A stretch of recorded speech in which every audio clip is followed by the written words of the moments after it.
It feels like I've stumbled into a thriller movie or perhaps a poorly scripted soap opera, complete with the ominous backdrop of piano music. And not just any piano music, precise piano notes that seem to underscore the dissonance in the air. The stage is set with my son's weekly piano lessons, a seemingly ordinary affair. However, the plot takes an unexpected turn when I discover that our piano teacher, let's call him Mr. Sonata, has become my wife's newfound confidant. They appear to be hitting the right notes together, if you catch my drift.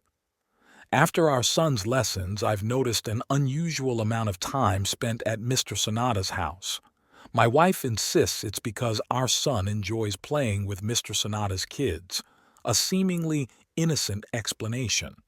Yet, this implies my wife and Mr. Sonata are alone in the house, especially when his wife conveniently happens to be at work.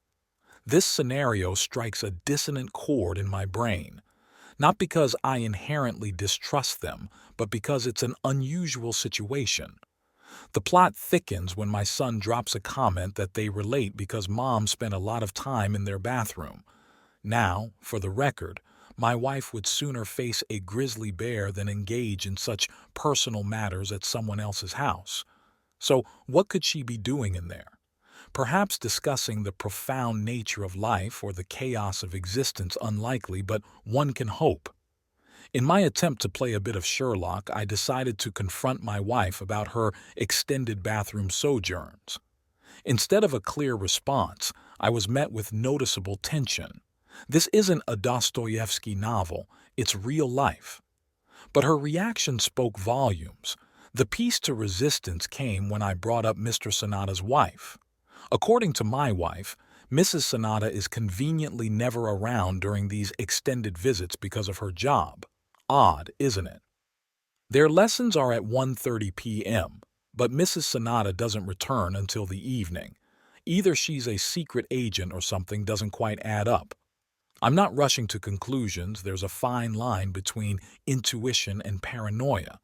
It's easy to fall into the chaos of distrust, especially when fueled by subtle hints and vague events. But the pursuit of truth is essential.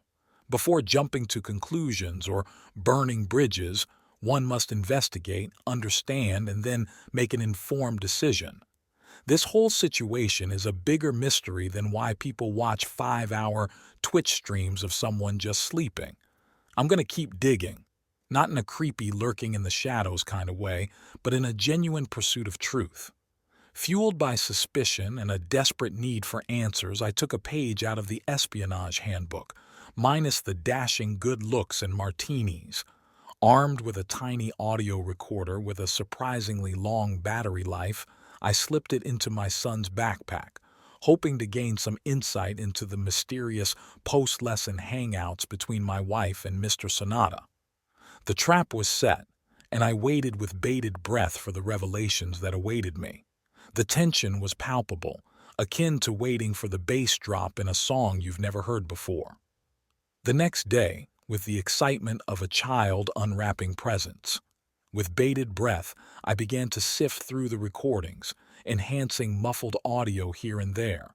Laughter, chit-chat, and benign conversations initially filled the airwaves, nothing too concerning.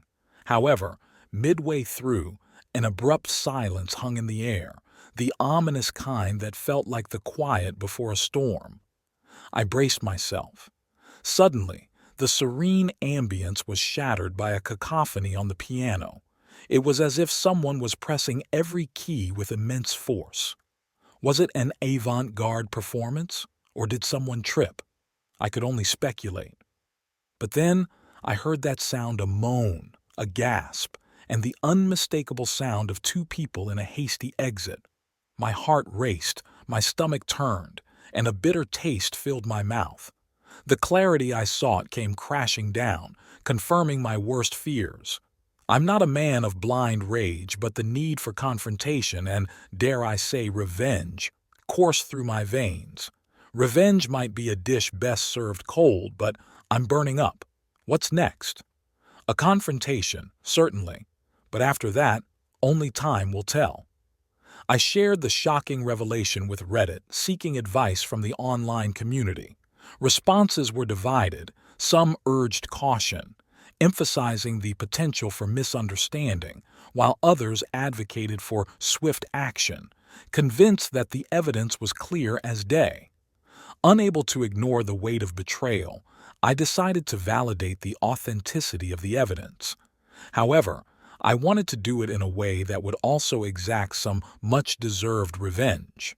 So, I bottled up my fury and waited an entire week until the day of my son's next piano lesson, the day of reckoning.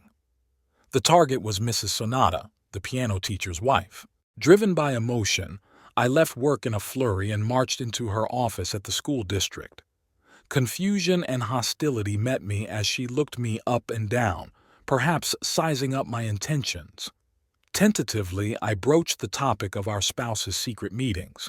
At first, she seemed in denial, with emotions ranging from disbelief to sadness. I persisted, urging her to hear the recording, promising clarity. After a tearful listen, the sorrow swiftly transformed into a fierce rage. It seemed we had unwittingly formed an alliance in heartbreak and anger. The next moments were a blur. We found ourselves driving to her house, intending to confront our cheating spouses. The house greeted us with eerie silence, broken only by the innocent laughter of kids playing outside.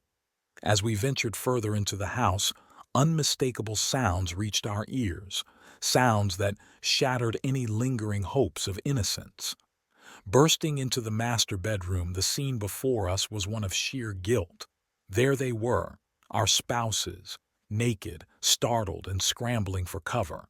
A maelstrom of emotion swirled inside me, with anger being the most dominant. The room exploded in chaos, Mrs. Sonata hurling objects at her husband while I unleashed a torrent of words on my wife. In a fit of misplaced anger, the piano teacher threw something, accidentally hitting me. Red with rage, I couldn't restrain myself. I unleashed a flurry of blows onto him, ensuring he felt every ounce of pain I did. Somehow, I managed to keep the shots to his body, thinking of the children and how they didn't need to see their father with a messed-up face. His trauma, hidden mainly in his ribcage. Amidst the chaos, I took a moment to capture a few pictures of potential evidence for future battles. Taking control, I ordered my wife to dress and get her ass home. Outside, I surprised my son, telling him of an impromptu visit to his grandma's. He was excited. On the way there, I also broke the news that Mr. Sonata would no longer be giving him lessons. He was sad for a moment because he truly loved playing with their children, but that sadness washed away quickly with a slice of Grandma's fresh-baked apple pie. Returning home, the atmosphere was tense. My wife's pleas echoed through the house, but they fell on deaf ears. She cried, pleaded, apologized. I told her to shut her filthy mouth, and then I dialed my lawyer's number right there and then, kick-starting the end of our union. The wheels of the divorce process had begun to turn. She moved in with her mother, and as a stay-at-home wife, alimony was inevitable. As the tumultuous events unfolded, Mrs. Sonata, too, found herself on the path of divorce. A call from her revealed the effort she had made to salvage their family through counseling, but in the end, her husband's behavior proved insurmountable, leading her to insist on a divorce. In the aftermath, as the dust settled in my own life, custody of our son became equally shared. Each exchange with my now ex-wife was marked by polite indifference, and the woman I once loved felt like a complete stranger. It made me question if I ever truly knew her at all. This painful journey has reshaped my perspectives on love and trust. While the future remains uncertain, one thing is clear: I'll be wary of piano lessons, the innocence of music tainted by the echoes of betrayal and broken trust. And so, there you have it, folks, another marriage gone down in the flames of infidelity. The narrative serves as a stark reminder of the fragility of trust, the complexities of relationships, and the painful aftermath of discovering the unraveling of a once seemingly harmonious life.